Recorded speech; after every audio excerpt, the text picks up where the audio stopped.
Hello, Josh Stevens here again, and today we're going to talk a little bit about monitoring applications. Now, for those of us that have been network engineers and administrators for a long time, and even those sysadmins out there, monitoring applications and application servers can be really difficult. There's nothing less pleasant than having a user call you to complain of application performance or to say an application's down, and when you really don't have an answer or a way to quickly tell what the status of that system is. Now, in the past there have been some open source applications out there that can sort of do the job, but are really hard to implement and don't give you a real full picture or an easy way to accomplish this goal.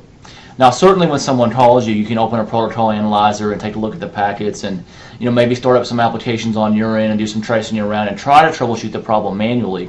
But what many of us have wanted for a long time is a really easy to use application that shows us where the problem is. It shows us for application performance is the slowdown on the server, in the database, in the background somewhere on the network, or what exactly is going on.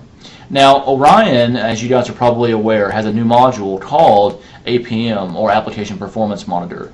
And it certainly meets these needs and has many capabilities, one of which is that it allows you to monitor using scripts, either scripts that you've written yourself or even scripts, say, written for Nagios that you might download from an open source community.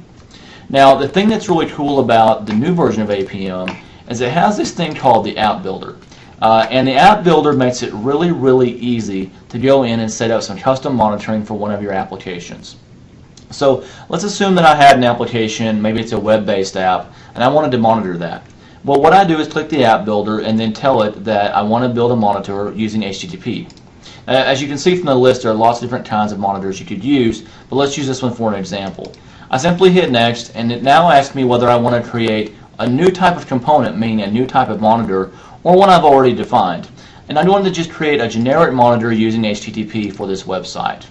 The next screen I'm presented with asks me for the name of the monitor. It'll ask me for things like what credentials, or do I want to log into the website, maybe log into a web form, what the URL, the timeout, all the different parameters you'd need to really know if that is successful. Now I'm going to log into our Orion demo server to really test this out. I simply hit Next, and now it asks me for a name for the template, meaning when I'm going to apply this monitor to other servers, how do I want to remember it?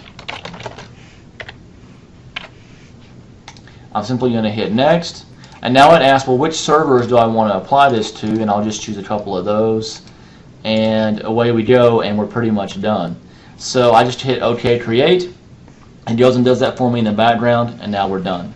And as you can see here on the demo server, once you've done that, APM gives you a lot of great information about the performance of applications on your network, and really provides a single pane of glass for application, database, server, and network performance and characteristics.